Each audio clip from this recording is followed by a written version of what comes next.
এমন একটা দিন আসবে আমার উম্মতের ভিতর থেকে একদল উম্মত বেরোবে যারা আমি রাসূলুল্লাহ শান কাটতে কাটতে ছোট করবে, নামাজকে কেটে কেটে ছোট করবে, দিনকে কেটে কেটে ছোট করবে। আমি রাসূলুল্লাহ বলে দিয়ে গেলাম, এদের থেকে সাবধান, এরা হবে ফিতনাবাজ। কে মহান, কে মহান, কে মহান বলো, কে মহান, কে মহান, কে মহান, কে মহান বলো, কে মহান।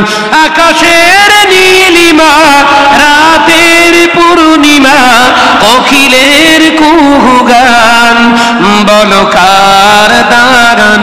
জোরে বলবেন না, চিল্লে হবে না। কে মহান, কে মহান, কে মহান বলো, কে মহান। লা ইলাহা ইল্লাল্লাহ।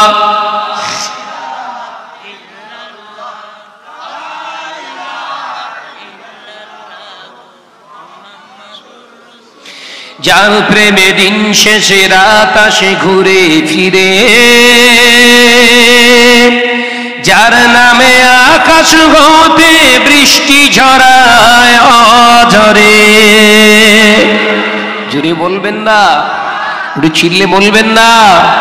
যার প্রেমে দিন শেষে রাত আসে ঘুরে ফিরে, যার নামে আকাশ হতে বৃষ্টি ঝরায় অঝরে। পাখির গলে শুনি যার গুণগান। জোরে বলবেন না। কে মহান, কে মহান, কে মহান বলো, কে মহান, কে মহান, কে মহান, কে মহান বলো, কে মহান। লা ইলাহা ইল্লাল্লাহ।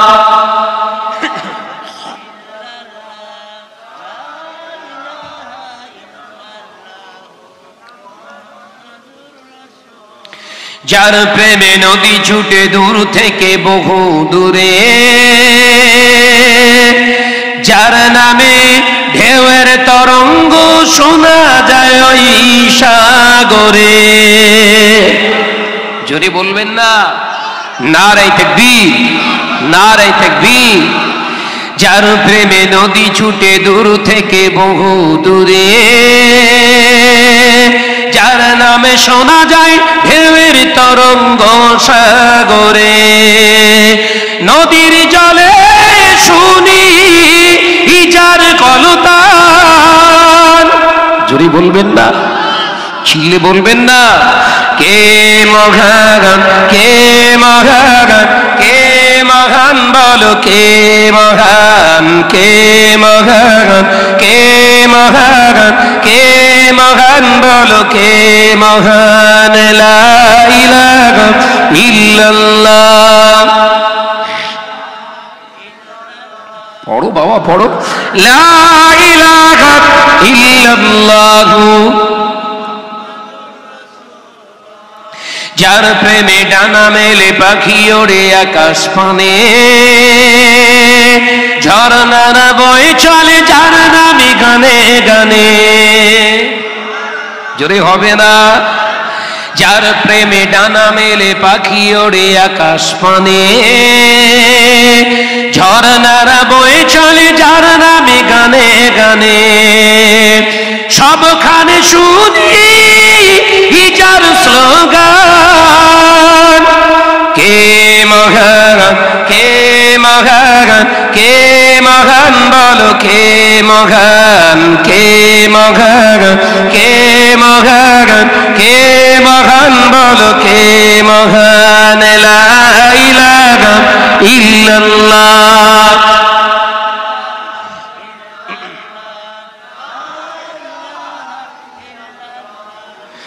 মুহাম্মাদুর রাসূলুল্লাহ। আল্লাহুম্মা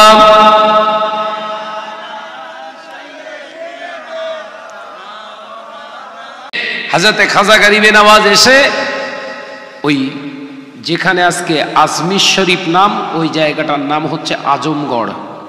কি বললাম? আজমগড়। আজমগড়ে এসে তারাগড় যে পাহাড়টা, ওর পার দেশে হুজুর তাঁবু তৈরি করলেন।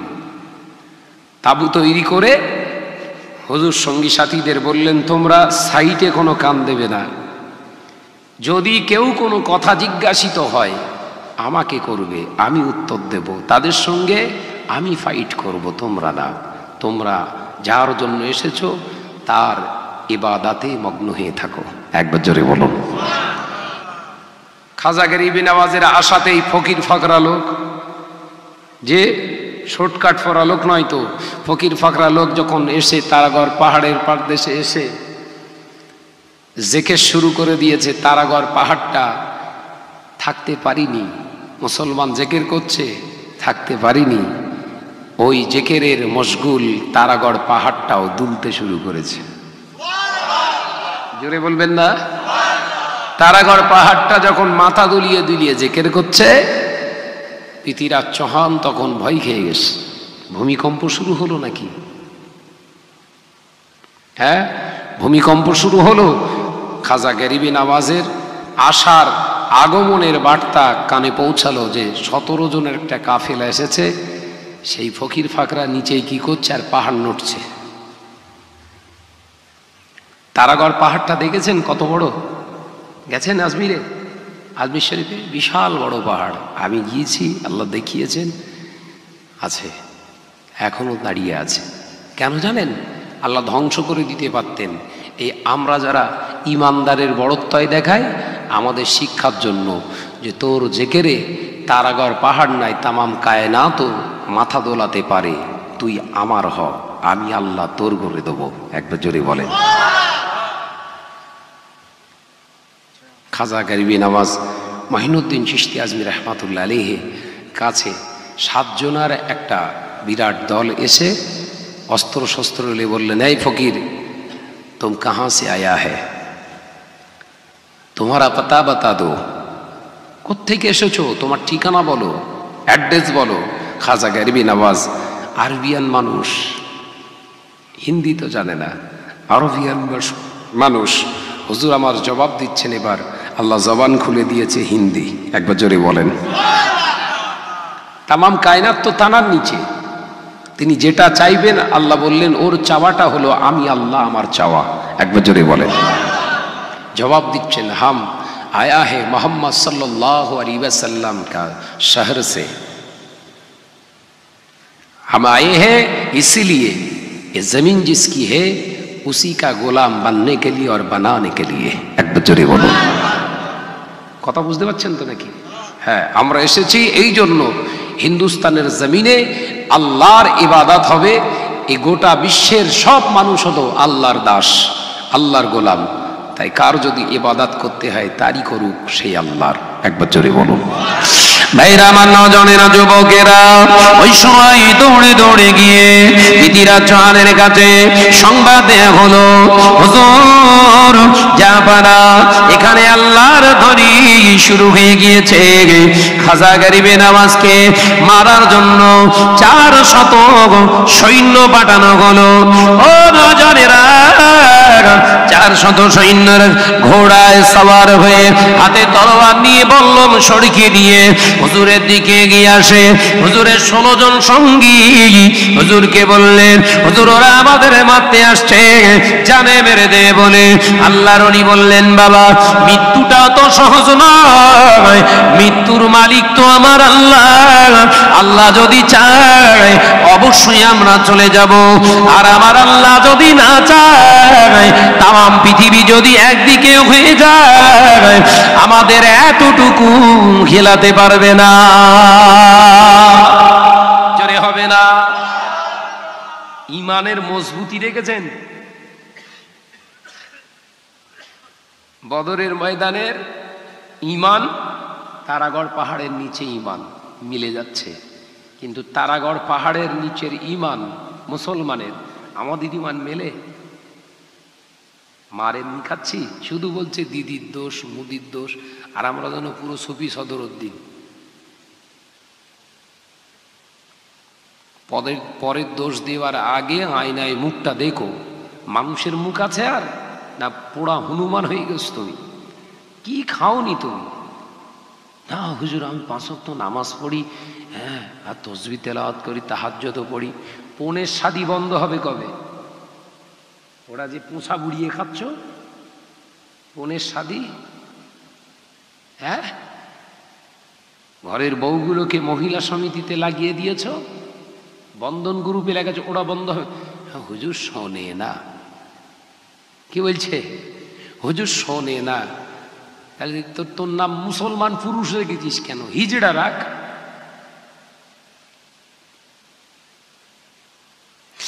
ও যুবকেরা, ছেলেরা, বাচ্চারা, পর্দানিশী মা বোনেরা, কান খুলে শুনে কি দি, আল্লাহর ওলি হযরতে খাজা গরিবে নওয়াজকে ঘিরে ফেলেছে তারাগড় পাহাড়ের চতুর্পাশ। আজকে মেরে পুঁতে ফেলা হবে। ও নজনেরা, আল্লাহর ওলি বললেন, বাবারা ও সাথী সঙ্গীরা, তোমরা নিশ্চিন্তে থাকো, আল্লাহ আমার রব, আল্লাহ হলো সব ডিসিশন নেবে। সে থাকবো না থাকবো না, বেঁচে থাকার মালিক আমরা নই, বেঁচিয়ে রাখার মালিক হলো আমার আল্লাহ। ও আমার সাথী সঙ্গীরা, ভয় পেও না, আমার আল্লাহ আমাদের সাথী হয়ে আছে, কোনো টেনশন করো না। সমস্ত 400 450 সৈন্যরা চতুর্দিক দিয়ে যখন ছুটে ছুটে আসে, আল্লাহর ওলি দুটো হাত তুলে, আল্লাহ নামাজ আদায় করেছি, তোমার দরবারে দু হাত তুলে দোয়া চাই, তুমি আমাদের রব, হেফাজতের তুমি হলে সব। ও নজনেরা, দোয়া শেষ হলো না, খাজা গরিবে নওয়াজের সঙ্গী বললেন, হুজুর তাকিয়ে দেখে যে 400 জন সৈন্য ছুটে ছুটে আসছিল, সব নিচে পড়ে ঘোটাচ্ছে, কেউ আমাদের কাছে আর পৌঁছায় না। একবার জোরে হবে না? খাজা গরিবে নওয়াজ রাহমাতুল্লাহ আলাইহি বললেন, বাবারা চুপ করে থাকো। আল্লাহর কাছে আবার দুটো হাত তুললেন, আল্লাহ যদি ওদেরকে মেরেই ফেলবেন, এই হিন্দুস্তানের জমিনে কেনই বা আমাকে পাঠালেন? একবার জোরে বলবেন না? এদের যদি মেরেই ফেলবেন, তা আমাকে পাঠালেন কেন? আপনার প্রতি ঈমান আনবে কে? আমি তোদের মারতে আসিনি, ওদেরকে আপনার রাস্তায় রুজু করাতে এসেছি। তোদের তো সব মেরে ফেলবেন যা পরিস্থিতি। ভাইরা আমার, নজনেরা, যুবকেরা, খাজা গরিবে নওয়াজের দুয়া আমার আল্লাহ কবুল করে নিলেন। ওই সৈন্যগুলো হাতে পায়ে এমনি করে হামাগুড়ি দিয়ে দিয়ে হুজুরের কাছে এসে আর তোতলা ভাষায় বলতে লাগলেন, বুকে সহি তাদের শুদ্ধ জবান আল্লাহ নয়, বুক দিয়ে গাঁজা বেরিয়েছে বাবা। ও নজনেরা, সকলে ক্ষমা চাইলেন, মাফ করে দেন, ক্ষমা করে দেন। খাজা গরিবে নওয়াজ বললেন, বাবা মাফ চেও না, ক্ষমা চেও না, ইস্তেগফার কর আল্লাহর কাছে, আর আল্লাহর রশিকে শক্ত করে ধরো, ঈমানি কলেমা পড়ে নাও। ও নজনেরা, মারতে যারা এসেছিলেন তাদের ভিতর থেকে 377 জন সৈন্য মুহূর্তের ভিতরে কলেমা পড়ে মুসলমান হয়েছিলেন। একবার জোরে হবে না?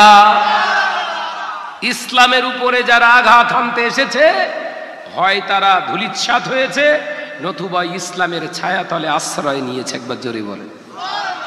এই তো কিছুদিন আগে 2019 সালে শোনেননি, নিউজিল্যান্ডের মসজিদে মুসল্লিদের উপরে গুলি চালনা করে 137 জন মুসলমানকে দাদ্দার করে কি 47 দিয়ে মেরে ফেলেছে?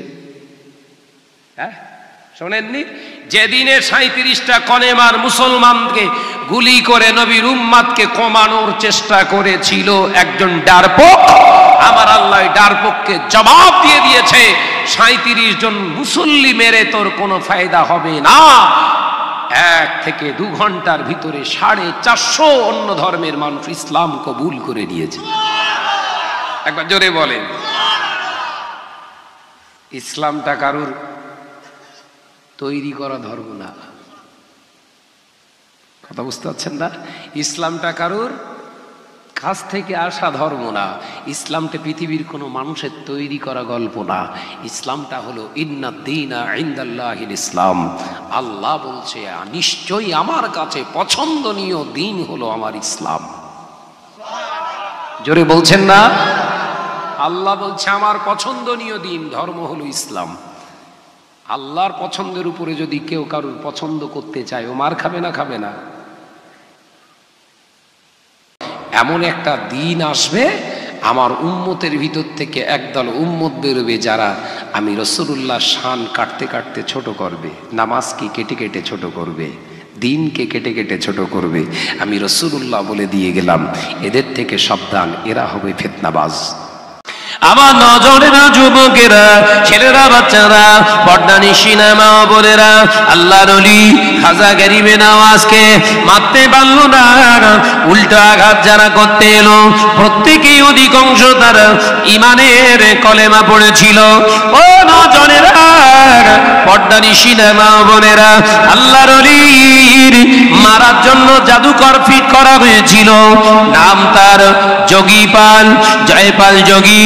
দেখতে পাওয়া যায় আমার আল্লাহর ওলিকে, আল্লাহর মাহবুব বান্দাকে মারার জন্য পাহাড়ের উপর থেকে বিরাট বড় একটা প্রস্তর খণ্ড জাদুর দ্বারা ফেলে দেয়া হলো। ওই পাথরটা যদি ওই ফকির বাবার ঘাড়ে পড়ে দুনিয়া থেকে মুছে যাবে। ও বাবাজিরা, এখন আজমির শরীফে যাবেন, তারাগড় পাহাড়ের পার দেশে ঝুলন্ত অবস্থায় এখনো পাথরটা দাঁড়িয়ে আছে, সাক্ষ্য বহন করছে, বান্দা তুই আমার হয়ে যা, পাহাড়টাও আমি আল্লাহ তোকে করে দেব। ও বাবাজিরা, হযরতে খাজা গরিবে নওয়াজ জিকির আজকার করছে, হঠাৎ দেখতে পেলেন কানেতে আওয়াজ এলো, গড়গড় করে পাহাড়ের পাথরটা গড়িয়ে আসছে। আল্লাহর ওলি পাথরের দিকে তাকায় না, আঙ্গুল তুলে শাহাদাত আঙ্গুল তোকে বলেছিলেন, এই পাহাড়ের পাথর আল্লাহর পক্ষ থেকে যদি আসিস তুই আমার ঘাড়ে এসে পড়, আর যদি দুনিয়ার কোন মানুষের আসক্তি যদি আসিস আমি তোর মতো আল্লাহর গোলাম বলছি, আল্লাহর রাস্তে দাঁড়িয়ে যা। এখনো পর্যন্ত পাথরটা দাঁড়িয়ে রয়েছে। জোরে বলবেন না? আমরা সেই জাত, সেই মুসলমান যা পৃথিবীর কোন মন্ত্রী নেতার কাছে দ্বারস্থ হওয়া এ জাতি না। কিন্তু এখন ওদেরই সব পেছন ধরে ঘুরছি আমরা। যদি 2.5 কেজি এটা গম পাওয়া যায়, খাবে না? খাবে না? কথা বলছেন না কেন? যার পিছনে তুই ঘুরি সরে জিজ্ঞাসা করতো, ওই নেতার জিজ্ঞাসা কদিন বাঁচবেন, সার্টিফিকেট দেখান দিন। যে মন্ত্রীর পিছনে ঘুরছিস তুই, ওই মন্ত্রীকে জিজ্ঞাসা কর, স্যার আপনি তো আমায় সব দেবেন বলছেন, তা কদিন বাঁচবেন আপনি, সার্টিফিকেটটা দেখান। ভোট হলো, বিরাট হম্বুতম্বু হলো, জিতে এই করব সেই করব, জিতে গেছে। আল্লাহ বলছে যাও চিতায় চল যাও। গেছে না যায়নি? যাও কবরে চল যাও। গেছে না যায়নি? এই নির্বাচন হলো, 4টে সিটে জেতা, সব সমান করে দিয়ে কারুর তুলে দিয়েছে চিতার উপরে শ্মশানে, আর কারুর কবরে পাঠিয়ে দিয়েছে। লাও, জিতে গেছে, এবার কি করবে করো। জিতে গিয়েছে, কানে সংবাদ এসছে, আজরাইল এসে বলছে লাও জেতা হয়ে গেছে, চলো ঘর চলো। ওদের উপরে অত ভরসা কেন তোদের? এ তো ইমানদারের কাজ না। ভরসা করতে হবে তো আল্লাহর উপরে, যে আল্লাহ ওরও মালিক আমারও মালিক, ওর হায়াত দেনেওয়ালা আমারও হায়াত দেনেওয়ালা। তাহলে ওর কাছে আমি চাইবো কেন? বাদশাহ শাহজাহানের কাছে ভিক্ষুক আসলে বাদশাহ শাহজাহানের নিয়ম ছিল কমপক্ষে তাকে 30 দেনার দিতেন। 30 দেনার। এখনকার 30 রুপি, আর আগেকার 30 রুপি নয়। এখন ওই 30 রুপিটা বর্তমান সময়ে বাজার দর কমপক্ষে 3 লাখ টাকা ফকিরদের দিতেন। আমরা তো এসি গাড়ি চাপি, দরজার কাছে শিখে যদি দেন না কাঁচ নামে না, এসি গাড়ি চাপছে, এর দাম আছে? কথা বলছেন না কেন? যে এসি গাড়ির ভিতরে থেকে ভিক্ষুককে 2 টাকা দিতে পারে না, আর এসি গাড়ি চাপা মানায়? কিন্তু সমাজে বিরাট উদ্দাম। হ্যাঁ, আমার নজনেরা যুবকেরা বাদশাহ শাহজাহানের কাছে এসেছে, ফকির সবাইকে দিচ্ছে 30 রুপি করে। আমার নজনেরা যুবকেরা, একজন বৃদ্ধ ফকির এসে বললেন, বাদশাহ কোথায়? নামাজ পড়তে গেছে। জামাতে নামাজ আদায় করতেন বাদশাহ শাহজাহান। একবার জোরে বলুন। এই ভারতবর্ষটা 850 বছর ততদিন মুসলমানের হাতে আল্লাহ রেখেছিলেন, যতদিন মুসলমান নামাজের জ্ঞান ছিল, ওয়াক্তের জ্ঞান ছিল, মাথায় ঢুকিনি। মুসলমানদের হাতে ততদিন আল্লাহ রেখে দিয়েছিলেন এই ভারতবর্ষ, যতদিন বাদশাগুলো আজান শুনলেই পাগলের মতো ছুটত মসজিদের দিকে। যখন মদ আর নারীদের উপকরণ হয়ে গেছে, আল্লাহ বলছে মাজায় লাথি মার, মেরে ফেলে দে, অন্য জাতিকে বসিয়ে দিলেন। আমি ইতিহাসের অনার্সের ছাত্র, ইসলামিক ইতিহাস নিয়ে পড়াশোনা করেছি, অ্যারাবিক নিয়ে শুধু হুজুর হইনি। বাদশাহ শাহজাহান ফকির এসেছে, দারোয়ানরা বললেন জাহাপানা নামাজ পড়তে গেছে মসজিদে জুমায় জামাতের সঙ্গে 5 ওয়াক্ত প্রথম কাতারে দাঁড়ানোর মুসল্লি। একবার জোরে বলুন না সুবহান। বাদশাহ শাহজাহান নামাজ আদায় করছে, ফকির অপেক্ষা করে থাকতে পারলেন না, উনিও উঠে গেছে মসজিদে। উঠে গিয়ে দেখে যার কাছে আমি চাইতে এসেছি তিনি আবার আরেকজনের কাছে চাইছে, ঝরঝর করে কাঁদছে। বাদশাহ শাহজাহানের চোখের পানিতে দাড়িটা ভিজে যাচ্ছে। ফকির দাঁড়িয়ে দাঁড়িয়ে বলছে, না ভিক্ষা লব না। অজু বানিয়ে নিলেন, অজু বানিয়ে নামাজ আদায় করলেন। নামাজ আদায় করে মসজিদে জুমা থেকে যখন নিচেই নামে আসে, দারোয়ানরা বললেন, স্যারের আমাদের জাহাপানা তো নামাজ হয়ে গিয়েছে, চলো চলো ভিক্ষুক চলো, ওইখানে যে তুমি নিয়ে নেবে তোমার প্রাপ্য। ও নজরেরা, আল্লাহর ওই বান্দা বলেছিল, তোমার স্যার, তোমার হুজুর জাহাপানা, আরো একজন আমার মতো ফকির, আমি তো একরকম ফকির, আমার থেকে বড় ফকির হলো তোমার জাহাপানা, আমি তার কাছে কেন চাইতে যাব? একবার জোরে বলবেন না। ফকিরের কাছে কি চাইব? আমি গিয়ে দেখে এসছি আমার থেকে বড় ফকির তোমার জাহাপানা। ও নজনেরা, যুবকেরা, ছেলেরা, বাচ্চারা, পর্দানি সিনেমা বোনেরা, বাদশাহ শাহজাহান পিছনে দাঁড়িয়ে দাঁড়িয়ে শুনেছিলেন কথাটা, চোখ দিয়ে পানি পড়ল, মুরব্বীকে জড়িয়ে ধরলেন। ও আল্লাহর বান্দা, আপনি ঠিকই বলেছেন, মানুষের কাছে মানুষ চাইবে কতটা তারা সুদা পূর্ণ করবে, কিন্তু আমার আল্লাহর কাছে যে চাই, আমার আল্লাহ বান্দার সুদা পূর্ণ করে দেয়। ও নজরেরা যুবকেরা, অন্যান্য ভিক্ষুককে দিত 30 আপনার 30 রুপি, কিন্তু বাদশাহ শাহজাহান সেদিনে সেই ফকিরটাকে 3000 রুপি দিয়েছিলেন। জোরে বলুন সুবহানাল্লাহ। ও ভাই ও বাবাজিরা, আমি আলোচনা করে আপনাদের বলতে চেয়েছিলাম, যদি চাইতেই হয় আল্লাহর কাছে চাও, দেনেওয়ালা মौजूद है, लेने वाला नहीं, नूरे तजल्ली जाहिर है, मगर मूसा नहीं। ও বাবাজিরা, আমার আল্লাহ দেওয়ার জন্য বসে আছে, কিন্তু নেবার মতো পাত্র রাখতে হবে। তোমার পাত্র যদি ছেঁড়া হয়, আমার আল্লাহ দিলেও তো তুমি ধরে রাখতে পারবে না। কবি বলছে, দেনে वाला मौजूद है, लेने वाला नहीं, नूरे तजल्ली जाहिर है, मगर मूसा नहीं। জোরে বলবেন না সুবহান। আল্লাহ বলছে, মুসা আমার দেখার শখ তোর, দেখবি? পারবি না? হ্যাঁ পারবো ইনশাআল্লাহ, আমি পারবো, আল্লাহ পারবো আপনার দেখতে। আয় তিয়া প্রান্তরে আয়। খুব বন্ধু মানুষ ছিল তো, কথা বলতেন আল্লাহর সঙ্গে। একবার জোরে বলবেন না সুবহান। এসো দেখা হবে। তিয়া প্রান্তরে উঠছে, হ্যাঁ, পায়ে নালায়ন শরীফটা উঠে, এই মুসা দাঁড়া দাঁড়া দাঁড়া দাঁড়া, খোলো খোলো, জুতো খোলো। আল্লাহ পাহাড় তো, হলে কি হবে, আমি আল্লাহ আমাকে দেখবে, এই পাহাড়ে তোমার জুতো পায়ে দিয়ে ওঠার পারমিশন নেই। একবার জোরে বলুন। মুসা আলাইহিস সালাম নালায়ন শরীফটা খুললেন, আবার আরেকজন জুতো পায়ে দিয়ে আল্লাহর আরশে আজিমে উঠতে ভয় খাচ্ছেন। আল্লাহ, এই জায়গায় আমি উঠতে পারবো না জুতো পায়ে দিয়ে।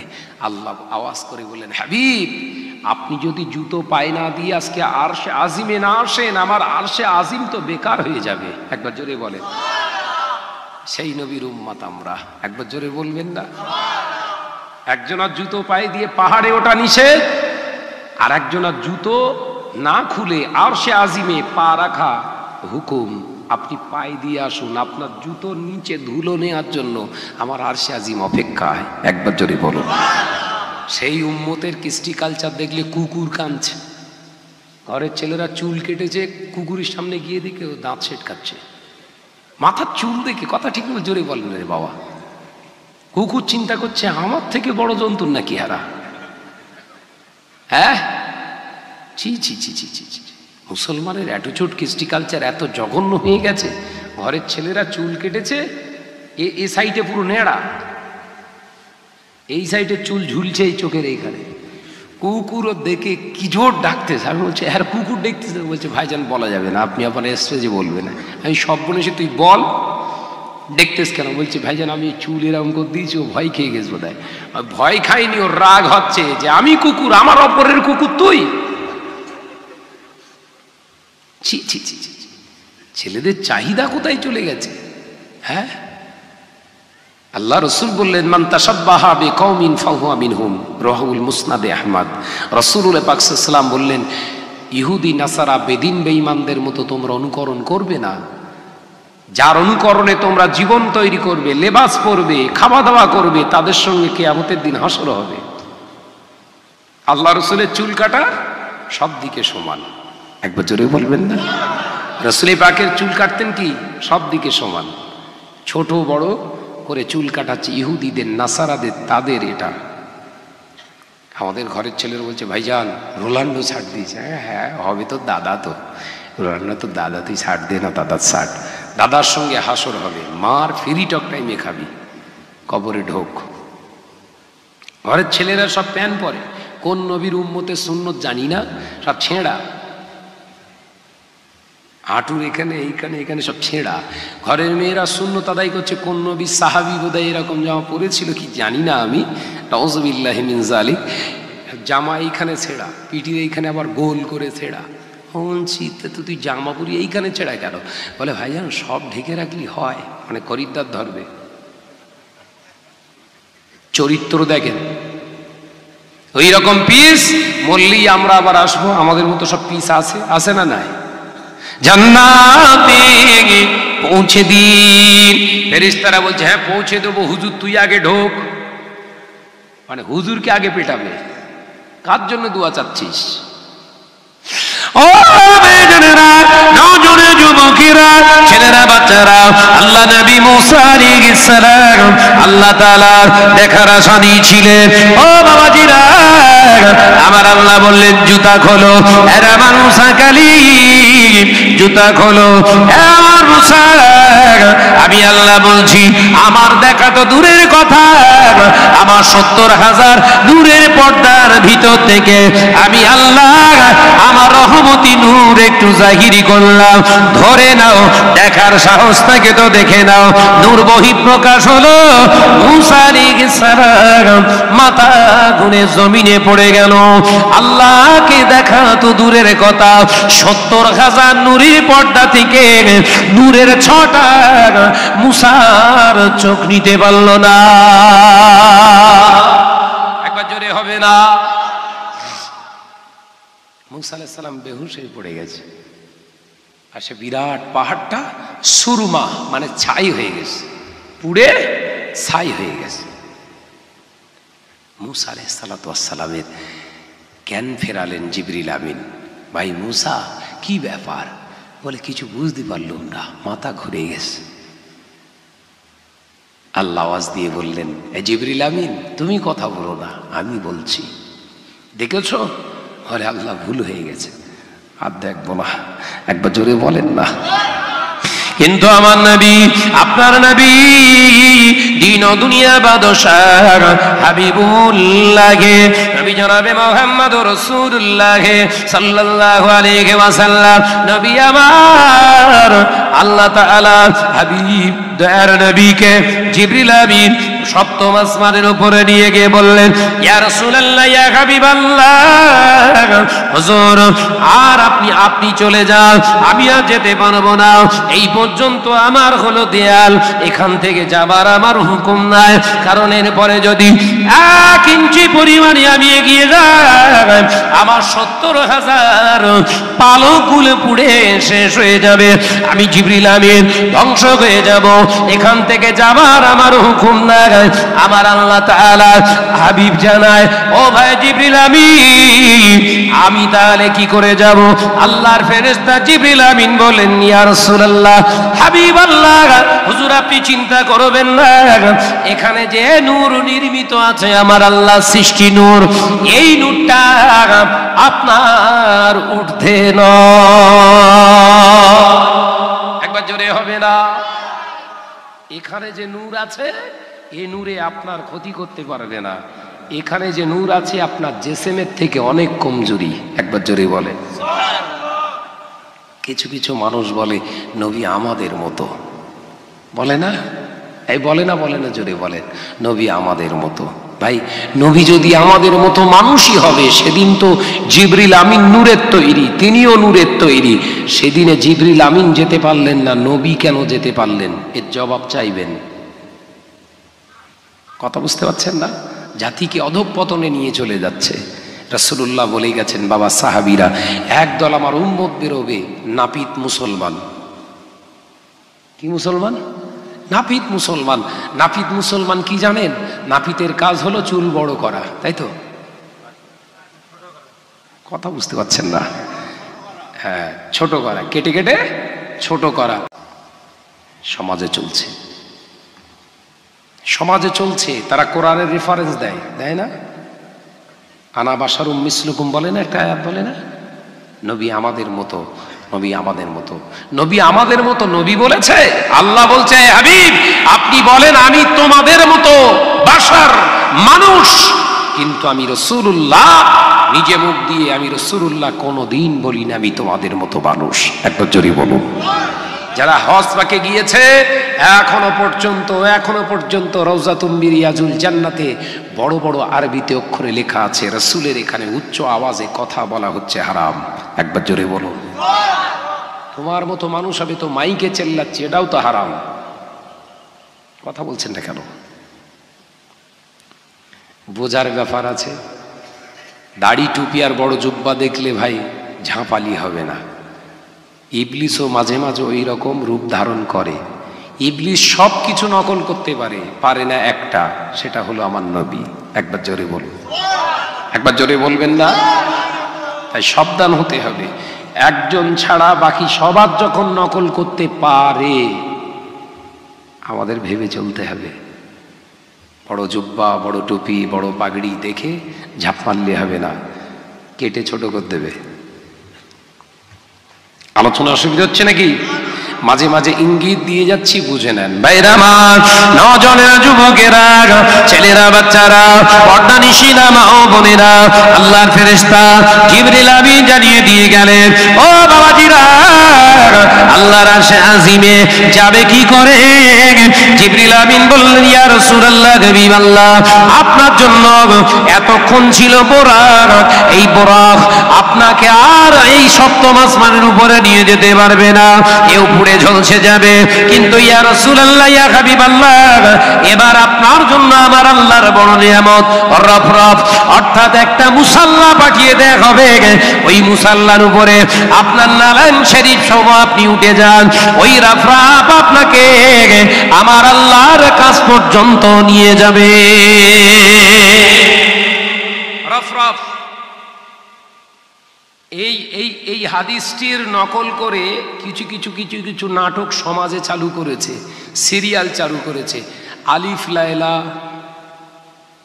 সেই বিছানার উপরে দাঁড়িয়ে থাকে, উড়িয়ে চলে যায়, এই রসুলের এই হাদিসের থিওরি দিয়ে নকল করেছে ওরা, সফটওয়্যারের মাধ্যমে। মাথায় ঢুকছে নাকি?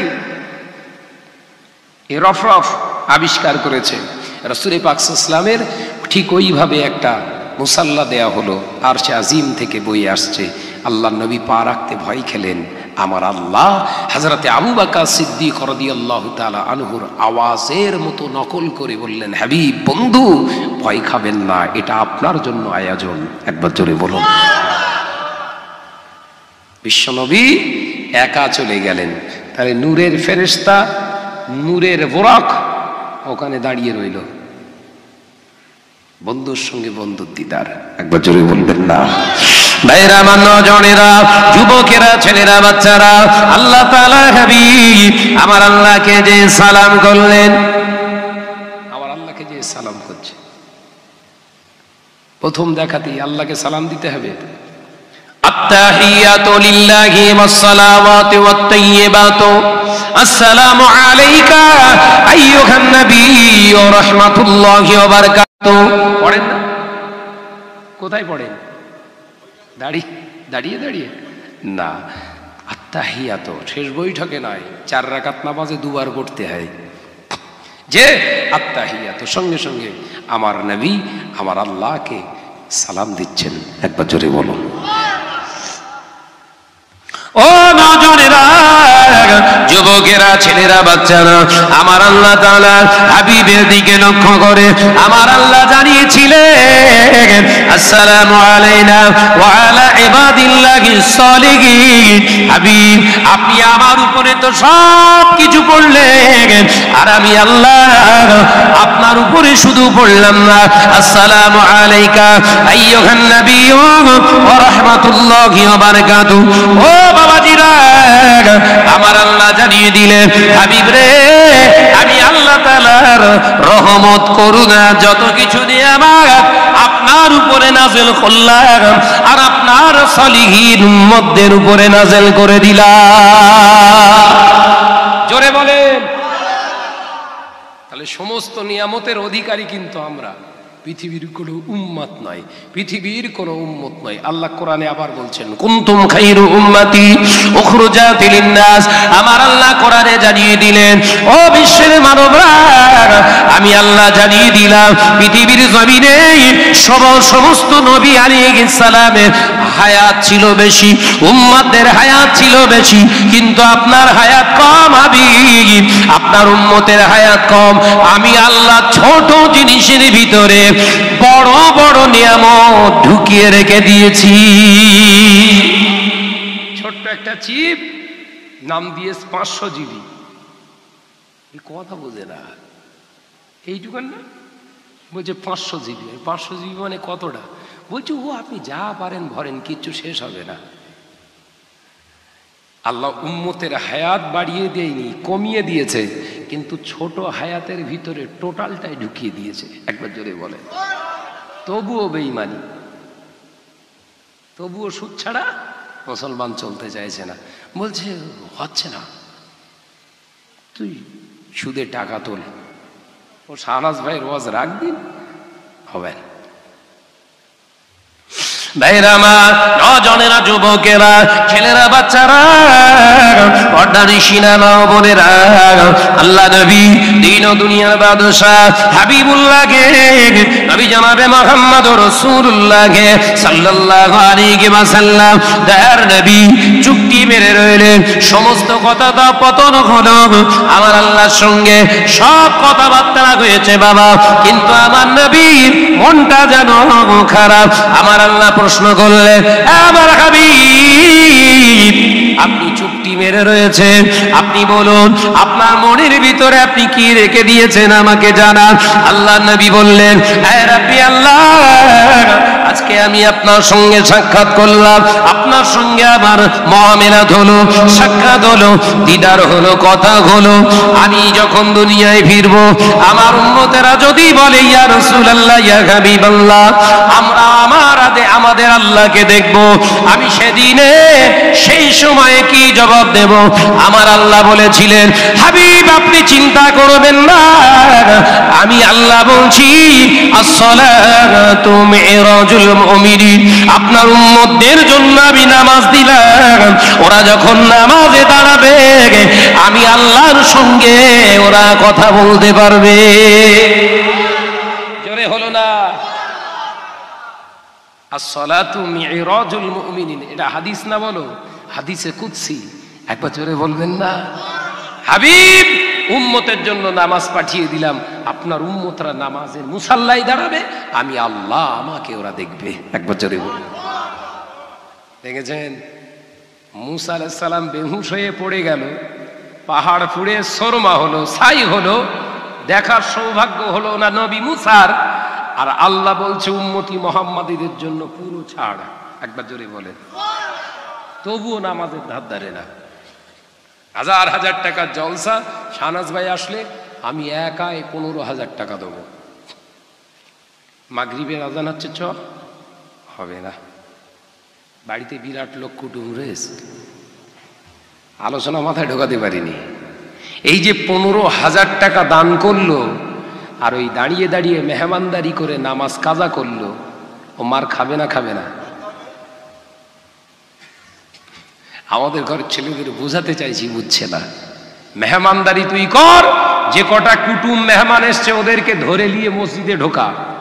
কথা বুঝতে পারছেন না? চল হাট, এসছিস জলসাই তো, নামাজ পড়বি, চ নামাজ পড়ে খাওয়া দাওয়া করে ইনশাল্লাহ মজলিসে বসবো, জলসা হবে। কিন্তু এখনকার সিস্টেম, দেয়াড়ায় জলসা হচ্ছে, মেয়ে জামাই, ননদ, ভাসুর, খালাতো বোন, বোনাই যা আছে সব দাওয়াত দিয়ে দিল। 7-8 কেজি মাল 4 পেয়ে হাজির করে ঘরে, দাফায় দাফায় খেয়ে বেরিয়ে যাচ্ছে। ঘরের মেয়ে ছেলেটারও জলসা শোনা হলো না, নামাজও পড়া হলো না। সত্যি কথা তো নাকি? জোরে বলেন না। সারাদিন খেদমত করে করে ওর মাজা কোমর টন টন করতেছো, তখন বলতেছে আজকে আর হবে না, আমি শুয়ে পড়ি।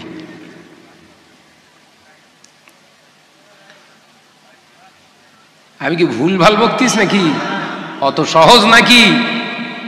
হ্যাঁ, আচ্ছা কুটুম তো কুটুমের মতো কাজ হবে, মেহমানের কাজ কি? খাবে দাবে মজলিসে এসে বসবে। আর খায়াত যারা ঘরে, এরা কারা? এদের একটা নাম রেখেছি, কি বলেন দিন, আপনাদের খারাপ লাগবে। এরা কুটুম না বলে, এরা সব কুকুর। খায় আর ঘরে, কথা মাথায় ভুল বলে ফেললাম বোধ হয় নাকি? হ্যাঁ, কুটুমির কাজ কি? খাবে, এসে বসবে, জলসা শুনবে। আর কুকুর হলে কি হবে? কুকুররা বসে ঢোঢো ঢোঢো করে ঘুষতে, পেটে খিদে নেই তবুও ঘুরছে। কেন বলেন? দেখতে কার কি করা যায়। ঘরের কিছু কুটুম এসছে, আর বোনাইগুলো এসে দেখে বউরে কোনোদিন এসে মার্কেটে নিয়ে গেছে, সঙ্গে নেবে না, এসে দেখে শালি কই। আর আমাদের ঘরের কিছু মা রয়েছে, হ্যাঁ না তোর ভাই এসছে, যা লে যাও, হতে মা যাও, তোর দুলাইকে ঘুরিয়ে নিয়ে এসো। এ মার কবরেও বাস পড়বে, আর ওই যে শালি, ওর কবরে তো সেকেন্ডে সেকেন্ডে পড়বে। আর জীবনে দেয়াড়ায় আসা হবে না আবার। ও না হয় না হোক গে যা, জায়গায় ঝেড়ে রেখে যায়। কথা ঠিক না? বলছে বলেন। আল্লাহ আছে। আজকে মুসলিম সমাজ কোথায়? মুসলিম সমাজ শেষ হয়ে গেছে। আগে জলসা হলে এলাকার মহিলারা ভয়ে ফাঁকায় বেরো হতো না। আজ থেকে 30-35 বছর আগে জলসা হতো এলাকায়, শুনতো হুজুররা আসছে, আলেমরা আসছে, মহিলারা আর ফাঁকায় বেরোতো না, লজ্জায় আর ভয়ে। হ্যাঁ, আর এখন বিকাল থেকে ঘরে জিলিপির দোকান খুঁজে পাচ্ছে না। জিলিপি হচ্ছে 2.5 প্যাসের, আর ওই জিলিপির দোকানের সামনেও 7.5 প্যাস মারতে, জিলিপি দেখতেই পায় না। কথা বলছেন না কেন? জোরে বলেন না। ভাইরা, আমার নজনেরা, যুবকেরা, ছেলেরা, বাচ্চারা, এ প্রসঙ্গে আল্লাহ নবীর কি কথা মনে পড়ে গেল। আল্লাহ নবী বললেন, ও আমার সাহাবীরা, ও আমার সাহাবারা, আমি রাসূলুল্লাহ জানিয়ে দিলাম এমন একটা দিন আসবে যেদিনে আমার উম্মতের ভিতর থেকে লজ্জা উঠে যাবে। আল হায়াউ শুবাতুম মিনাল ঈমান। ও আমার সাহাবীরা, লজ্জা হলো ঈমানের একটি শাখা, কিন্তু এমন একটা দিন আসবে যেদিনে দেখতে পাওয়া যাবে নারী পুরুষদের ভিতরে আর লজ্জা থাকবে না। ও আমার সাহাবীরা, কিয়ামত হওয়ার পূর্বে 70টা আলামত দেখতে পাবে। তার ভিতরে একটি আলামত হলো মহিলারা বাজারগুলো দখল করে ফেলবে। কিয়ামতের পূর্বে আলামত 70টা আসবে, তার ভিতরে 65টা অটোমেটিক এসে গেছে। বলো, দেখা যাচ্ছে একদম। হাদিস পড়ে সমীক্ষা করি, কথা মাথায় ঢুকছে না? একটু ভাবি, অ্যানালাইসিস করতে ভালোবাসি। 65টা আলামত হামেশাই এসে গেছে, 5টা আলামতের বাকি আছে, ওগুলো পরপর আসবে, আসতে বাধ্য, যে কীর্তিকলাপগুলো চলছে। এই 70টার ভিতরে একটা রাসূলুল্লাহ বললেন লজ্জা থাকবে না। দ্বিতীয় হলো বাজারগুলো দখল করবে মহিলারা। মেজরিটি সংখ্যক বাজার মহিলাদের দ্বারা চালিত হবে। হচ্ছে না, হয় না? আজকে জলসা হচ্ছে, দেখেন কেনাকাটা করতে গেছে কারা। এমনি আর দেয়ালে লিখছে খেলা হবে? দেয়ালে এমনি লিখতেছে খেলা হবে? ও খেলা লেখায় দুনিয়ায় হচ্ছে, খেলা হবে তো কবরে। নজনের যুবকেরা, ছেলেরা, বাচ্চারা, পর্দানি সিনেমা ও বোনেরা, কান খুলে শুনে রেখে দি, আল্লাহ নবী দিন ও দুনিয়ার বাদশা হাবিবুল্লাহকে, নবী জনাবে মুহাম্মদ রাসূলুল্লাহকে সাল্লাল্লাহু আলাইহি ওয়াসাল্লাম নবী আমার আজ জবানে জানিয়ে দিলে, ও মাসাবিরা, আমি রাসূলুল্লাহ জানিয়ে দিলাম এমন একটা দিন আসবে, সময় আসবে, যে সময় দেখতে পাওয়া যাবে ওই 70টা আলামতের ভিতরে আরেকটি আলামত হলো আমার উম্মাতিদের ভিতরে জেনা, ব্যভিচার ব্যাপক হারে সমাজে তারা সমাদৃত হবে। এমনকি সরকারিভাবে জেনা ব্যভিচার করার হুকুম দেয়া হবে। ও নজনেরা, এড়ার সোনার মানিকেরা, 2019 সালে একটি আমাদের আইন পাস করেছে। ওই আইনটার নাম হলো পরকিয়া। পরকিয়া বৈধ। ও নজনেরা, যুবকেরা, সরকার বলতে চায় আপনি আপনার টাকায় খরচ করে নাবি, কাগজপত্র খরচ করে আপনি মিটার নেবেন, আপনার মিটারে অন্যজন হুপিং কল করে কারেন্ট জ্বালাবে, যত বিল আসবে আপনার নামে। পরকিয়া জানেন এর ব্যাখ্যা কি? গোদা বাংলায় বললাম, আপনি টাকা পয়সা খরচ করে কাগজপত্র জমা দিয়ে আপনার নামে মিটার নিলেন, ঘরে মিটার আপনার থাকবে, কিন্তু ওখান থেকে আবার অন্য কেউ হুপিং কল করে তার ঘরে কারেন্ট জ্বালাবে, বিল যা আসবে সব আপনার নামে। বুঝতে পারেননি বোধহয়। কি বলেন দিন? আপনি টাকা পয়সা খরচ করে বিয়ে করলে আপনার বউ আরো 6 জন পুরুষের সঙ্গে হুপিং কল করবে। 1443 বছর আগে নবী বলছে। আজকে সেই নবীর কথা 2019 সালে হুবহুব মিলে গেল। ইয়েস, দ্য প্রফেট মুহাম্মদ সাল্লাল্লাহু আলাইহি ওয়াসাল্লাম ইজ এ গ্রেট লিডার। একবার জোরে বলুন, একবার জোরে বলেন। নবী বললেন 1443 বছর আগে ঘরের নারীদেরকে অধিকার দিতে দিতে তাদের পরকীয়ার সঙ্গে যুক্ত করে দেয়া হবে, ঘর ঘর জিনা ব্যভিচার হবে। সরকার বলছে অসুবিধে নেই, হবে হবে। শাহনাজ বিয়ে করবি, তোর বউ আরো 4টে পুরুষের সঙ্গে হুপিং কল করবে, যদি তাদের সংমিশ্রণে পেটে তার বাচ্চাও আসে। বাচ্চা কার? কথা বুঝতে পারেননি। বউ তোর, বাচ্চাও তোর। কি সুন্দর আইন! জোরে বলুন নাউজুবিল্লাহ। জোরে হবে না নাউজুবিল্লাহ? ঘর ঘর শুরু হয়েছে না হয়নি? এর জন্য দায়ী কারা? আর কথা বলবে না। ঘরের বউকে বলছে যাও কিস্তির টাকা আনো।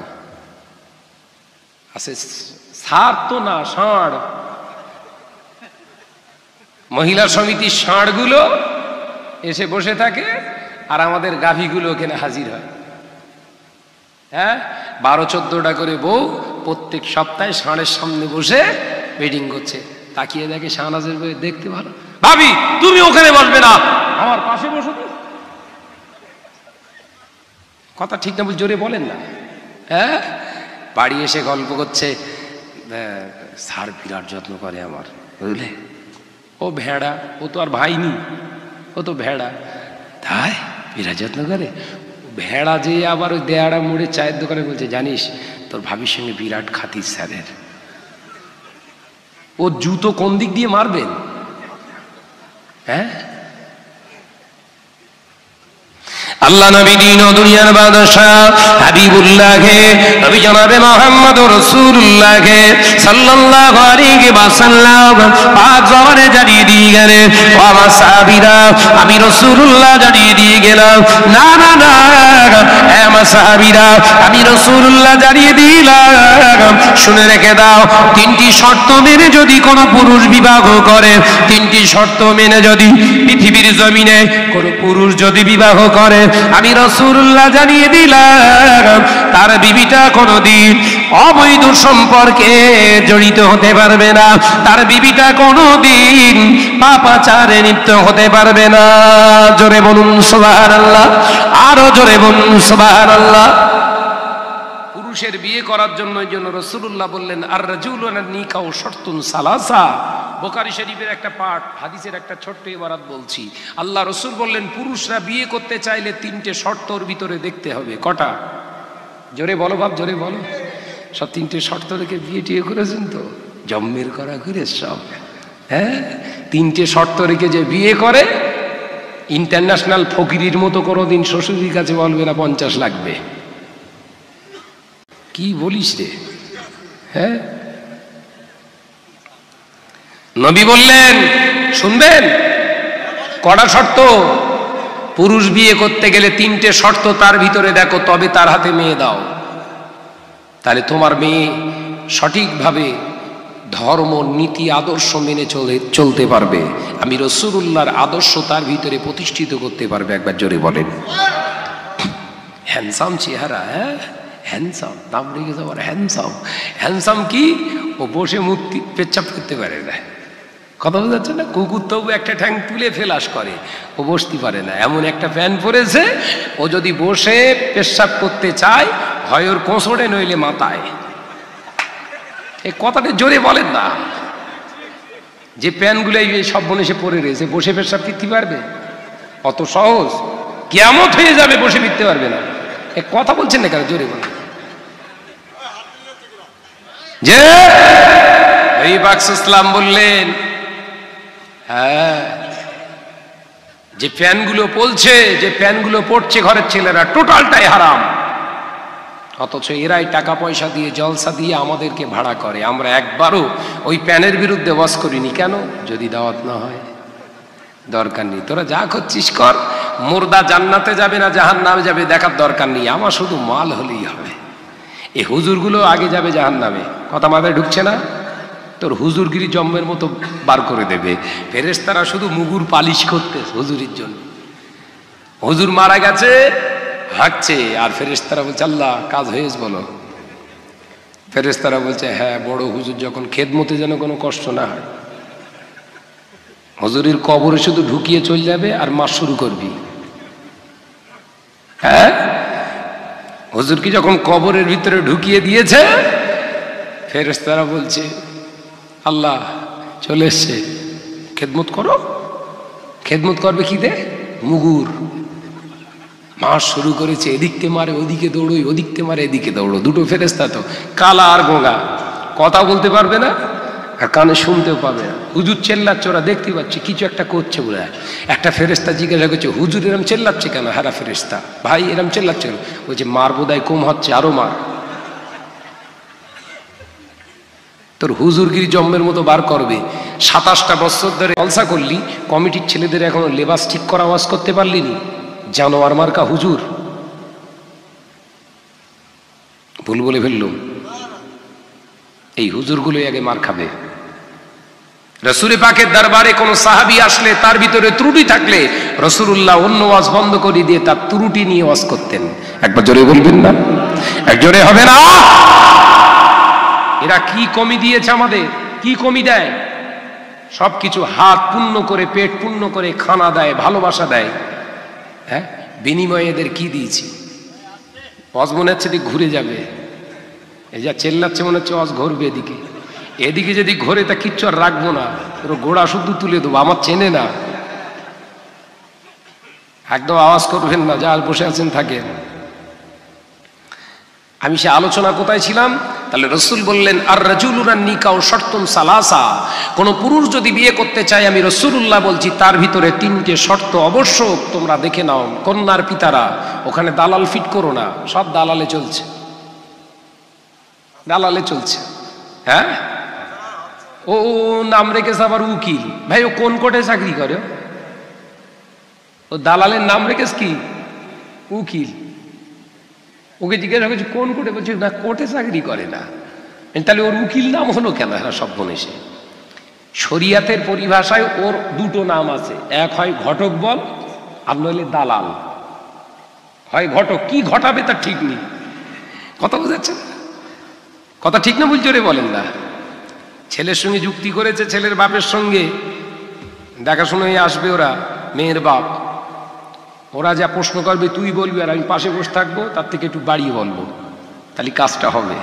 বসে আছে, জিজ্ঞাসা করছে, আপনার খোকা কি আছে? তাহলে আমার একটা দোকান আছে, মোটামুটি চলছে দেয়াড়া বাজারে। পাশ থেকে দালাল বলছে, শুধু দোকান নেই, দোকানে আবার এসি আছে। ও বলে যে বাড়ি বাড়ি বলবো।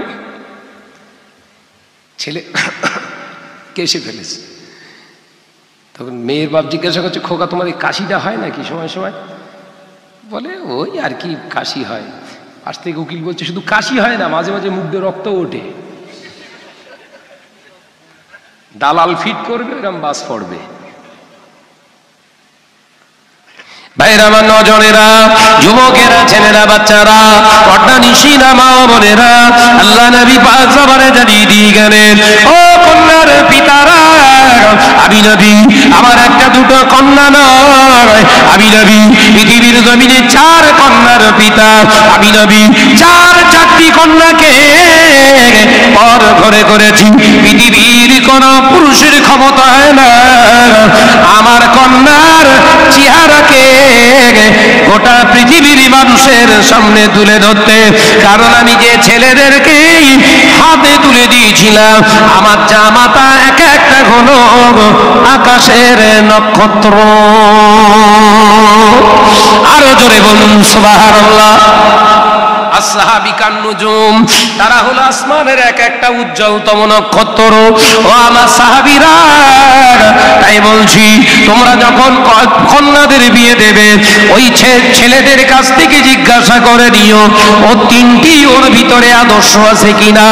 1 নম্বর শর্ত হলো, যে ছেলেটাকে বিয়ে দেবে ওকে জিজ্ঞাসা করো, বাবা ছেলে, হ্যাঁ বাবা ছেলে, শুধু যৌবন ক্ষমতা থাকলে তো হবে না, সংসারে A to Z কাজ করার ক্ষমতা, অভিজ্ঞতা তোমার আছে না? তাই ছেলে দেখতে জিজ্ঞাসা করে। রাসূল বলছে, তোমরা যে ছেলেকে জিজ্ঞাসা করো, শুধু যৌবন ক্ষমতা থাকলে হবে না বাবা, এই সংসারের A to Z কাজ, রান্না করা, ঝাড়ু দেওয়া, জামা কাপড় পরিষ্কার করা, নিজের সমস্ত কাজ গুছিয়ে নেওয়া, থালা বাসন মাজা, পারো? ছেলেদের জিজ্ঞাসা করেন? রাসূল বলছে জিজ্ঞাসা করো। কেন বলেন তো? রাসূল বললেন, আন-নিকাহু সুন্নাহ, বিবাহ করাটাও যেমন আমার সুন্নাত। অসুস্থ বিবি অসুস্থ থাকবে, শুয়ে থাকবে, তাকে তুলে এনে রান্নাঘরে ঢোকানো হচ্ছে সম্পূর্ণ শরিয়ত বিরোধী। ওকে শুয়ে থাকতে দাও, তুমি নিজে চলে যাও রান্নাশালায়, তুমি নিজে হাতে রান্না বান্না করে ওই অসুস্থ বিবির জন্য খানা পরিবেশন করাটাও হলো আমি নবীর সুন্নাত। হাত জোরে হবে না? জোরে হবে না? চিল্লে বলেন। গোশ এনে দিয়ে বলছেন ঠ্যাংনা কষা কর, কষা কর, কষা কর। যে পুরুষটা শুধু এরকম ঠ্যাং এনে খায় আর বলে কষালিয়ায়, হাজব্যান্ড না, বলে আছে কুত্তা ব্যান্ড। স্ত্রী কত কষ্ট করে রান্না বান্না করে, ওর কষ্টটা বুঝতে গেলে মাঝে মাঝে তোমার রান্নাশালায় ঢোকা লাগবে। রাসূলুল্লাহ বলছে, যত তুমি কষ্ট অনুভব করবে, স্ত্রীর প্রতি দয়া মহাব্বত তোমার বেশি ফায়দা হয়ে যাবে। জোরে বলে। বিয়ে করা সুন্নত, হ্যাঁ, আর রান্না করে খাওয়া সুন্নত, ওইটা কবে হবে? মিষ্টি খাওয়া সুন্নত, এক গালে এক পিস ঝেড়তেছে, ফ্রি মাল তো, বুঝেছ? জলসায় এসেছে, প্লেট ভর্তি করতে হচ্ছে। হুজুর বলছে হ্যাঁ খেত বিশ্বনবী মিষ্টি সুন্নত ওই জন্য খায়। একটা 6 টাকা পিস এক গালে ঢোকাচ্ছে। ফেরেশতারা বলছে আল্লাহ এ কি সুন্নত আদায় করছে? আল্লাহ বলছে গুনে রাখ। ফেরেশতাদের বলছে গুনে রাখ। ক পিস ঝাড়ে? 10 পিস ঝেড়েছে। জলসার পুরো সিজনে টোটাল হিসেব করে দেখা যাচ্ছে 600 পিস ঝেড়ে ফেলেছে। আল্লাহ বলছে হুজুরির একবার পরীক্ষা করে দেখি আমার হাবিবকে কত মহাব্বত করে, আমার হাবিবকে কত ভালোবাসে, একটু পরীক্ষা করি। সুগার, আল্লাহ ডাকছে কাকে? সুগারকে। হ্যাঁ সুগার, যে আল্লাহ হুজুরের ভিতরে ঢোক। ও 450 এসে হাজির। ও হুজুর তার পরের বছর এসে হাত পা ছেড়ে দিয়ে বসে আছে। কেন বলেননি? 450 সুগার। ছেলেদের মনে আছে দেয়াড়া গ্রামে ছিল 10 পিস খেয়েছিল সুন্নত, ওরা আরো 5 পিস 4 ঘাট ভালো মিষ্টির দোকান থেকে মিষ্টি আরো 5 পিস বাড়িয়ে 15 পিস গামলা করে এদের সামনে। হুজুর আগে দূর থেকে দেখতে পাচ্ছিল, এখন হুজুরের সামনে এসে বুঝতে পারেনি। জিজ্ঞাসা করছি হুজুর খান কিও মিষ্টি সুন্নত। ও 1 পিস খান ভাইজান, 1 পিস। 450 সুগার, আদমারা হয়ে যাচ্ছি। হ্যাঁ আবার ইনসুলিনটা লিয়ে আয়, নিজে নিজে ইনসুলিন দিচ্ছে। আল্লাহ বলছে এই মরেছে। এই বললে হাবিব খেত তাই খেতেন, তা খান 1 পিস খান, হবে না, সুন্নত আগুন লেগে গেছে। মিষ্টি খাওয়া যেমন সুন্নত। হ্যাঁ হুজুর, এ আলেম তুমি এ হাদিস কি পড়নি? মিষ্টি খাওয়া যেমন সুন্নাত, অল্প খাওয়াটা হলো আমার নবীর সুন্নাত। জোরে হবে না? মিষ্টি খাওয়া যেমন সুন্নত, অল্প খেয়ে আল্লাহ শুকর আদায় করাটাও হলো নবীর সুন্নত। একবার জোরে বলবেন না? এরি মাল তো দরিয়া মে ডাল। হ্যাঁ সুন্নতের গোষ্ঠী উঠলে দেবে তুমি। তোমার ওই 1 বছর খাইয়ে সারা বছর জিন্দা রাখবে, মাল সব সামনে দিয়ে যাবে, খেতে পারবি নি, তোর হুজুরগিরি ভুলে যাবে একদম। মাল সামনে দিয়ে যাচ্ছে, পাস করো, সব শেষ। ভাইরা আমার, নজরা যুবকেরা, ছেলেরা বাচ্চারা, পর্দানি সিনেমা ও বোনেরা, আল্লাহ নবী পাক জবানে জানিয়ে দিয়ে গেলেন বাবা সাহাবীরা, 1 নম্বর শর্ত হলো পুরুষ যদি বিয়ে করতে চান ওকে জিজ্ঞাসা করো তোমার ভিতরে কি কাজ কারবার, সংসারের A to Z কাজ করার অভিজ্ঞতা কি তোমার ভিতরে, এক্সপিরিয়েন্স কি আছে। ওই পুরুষটা যদি বলেন না, আল্লাহ নবী বললেন ওর হাতে মেয়ে দিও না, ওর হাতে কন্যাকে দিও না, ও তোমার কন্যাকে অচিরেই মেরে ফেলবে। ওর সঙ্গে কন্যার বিয়ে দেওয়া নিষেধ। ও নজরেরা যুবকেরা, ছেলেরা বাচ্চারা, পর্দানিশীরা মা ও বোনেরা, আল্লাহ নবী পাক জবানে জানিয়ে দিয়ে গেলেন 2 নম্বর খুশুসিয়াত হলো যে পুরুষটাকে তুমি জামাই বানাবে ওকে জিজ্ঞাসা করো বাবা ছেলে আমার কন্যার সঙ্গে তোমার বিবাহ দেব, বিয়ের দিনে কি তোমার নিজের পরিশ্রমের টাকা কিংবা অর্থ কিংবা জিনিস দিয়ে বিয়ের দিনেতে নগদে কি তুমি মোহরানা মেটাতে পারবে। ওই পুরুষটা যদি বলে না বাকি রাখবো, আল্লাহ নবী বললেন বিবাহ দিও না।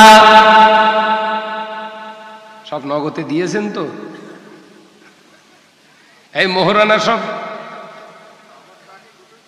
বলে হুজুর চাল পাচ্ছি ধারে, মাছ ধারে, গোশত ধারে, আর একটা বিয়ে করবো আবার নগদে হবে হবেন হবেন হবেন করতে করতে 40 বছর পার হয়ে গেছে। আজরাইল এসে বলছে চ ঘর চ, আজরাইল এসে বলছে চ ঘর চ। হাওয়া বডি পড়ে আছে, 3টি কাপড় ভালো করে বেঁধে দিয়েছে, খাটিয়ার উপর শুয়ে রেখে দিয়েছে। এখানে আবার 2টো দালাল, 2টো দালাল আসে না জানেন?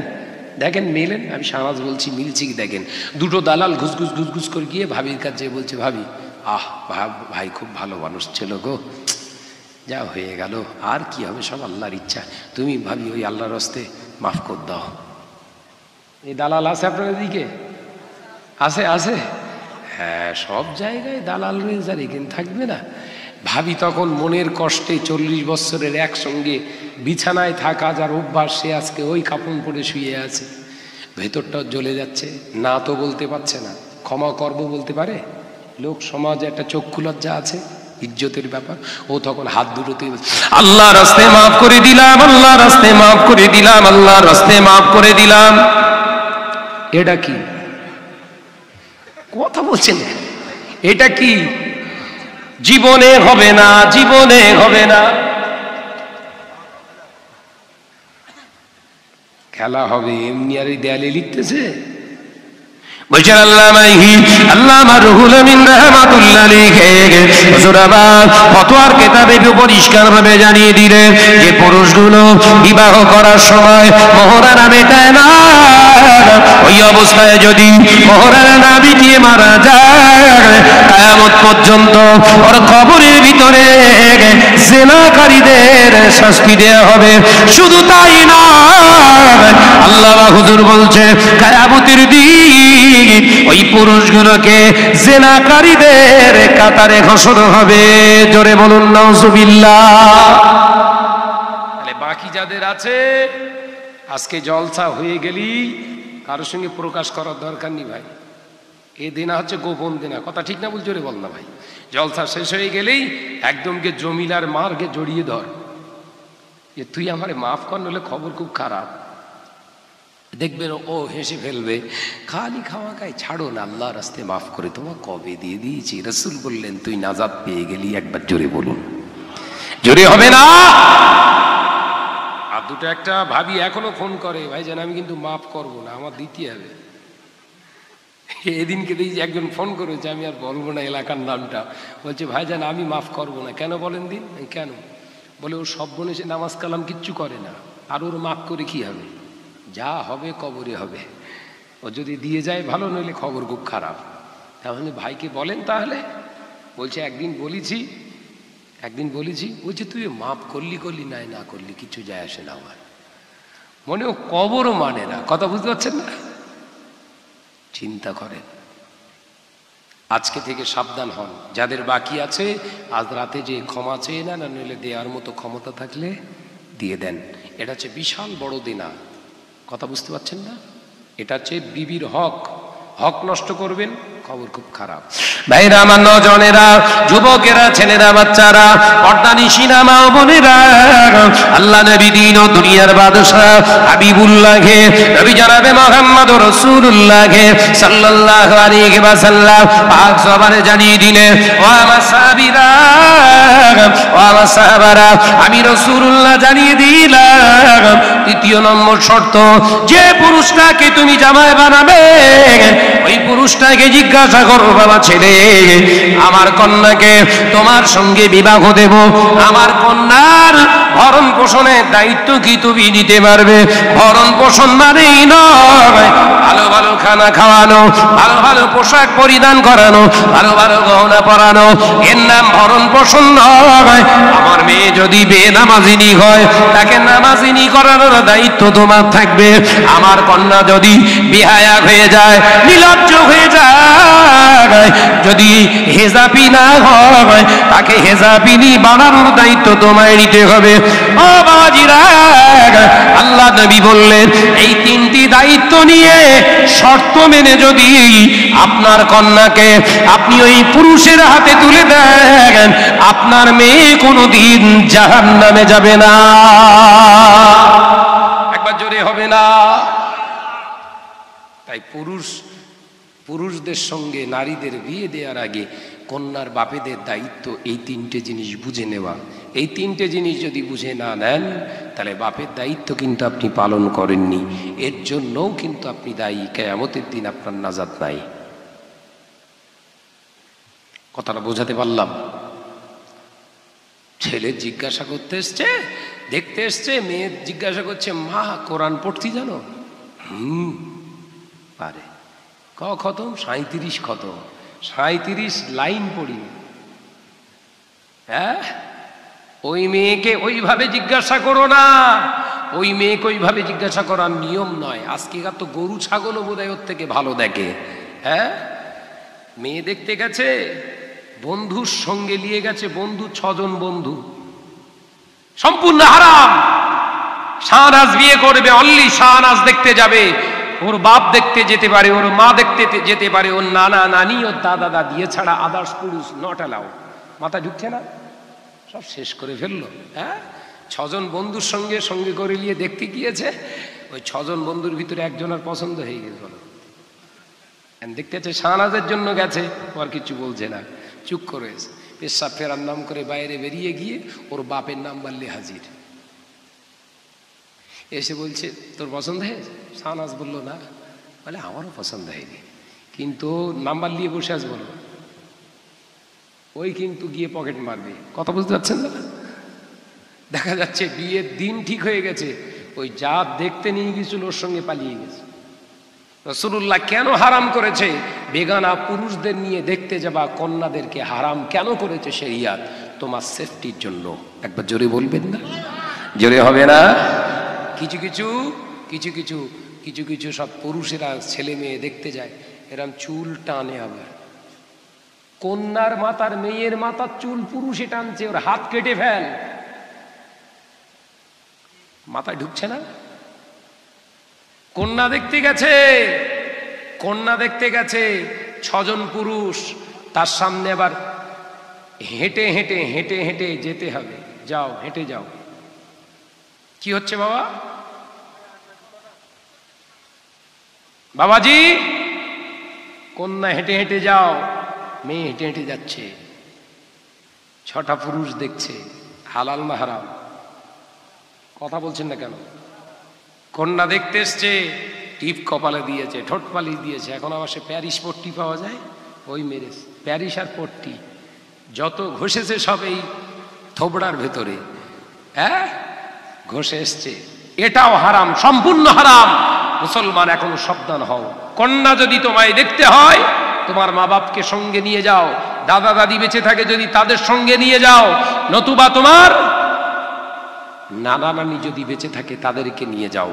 খবরদার আদার্স কোনো পুরুষকে নিয়ে যেও না, অচিরেই তোমার ধ্বংস অনিবার্য। বিয়ে করতে গিয়েছে, সারা জীবন বাগান চষে দৌড় ঠেলে শেষ করে ফেললো, আর বিয়ের দিনে রোমাললে বর বসে দিয়েছে। ঠিক বলছে, জোরে বল না রে বা, ভুল হচ্ছে না কি বস? বর বিয়ে করে তোর মুখে কি গু নাকি? হারা মুখ ঢেকে রয়েছিস কেন? তোর মুখে কি হয়েছে? হালাল কাজ করতে এসছিস, মাথা উঁচু করে বস, সুন্নতি লেবাসের উপরে অজু করে বস। বিয়ে পড়াতে কি হচ্ছে? হুজুর আমি একটু অজু করে। হ্যাঁ, যা জম্মের অজু করে আয়। তা সে অজু করে এসছে এই পর্যন্ত ধুয়ে, মানে ধান ফান নিড়িয়ে এসে বোধহয় হাতে কাদা ছিল, ধুয়ে চলে এসছে। অজু করবে, আমি পড়াবো? হ্যাঁ বলুন, তুই আগে অজু শেখ, তারপর বিয়ে পড়ানোর জন্য আমার ডাকিস।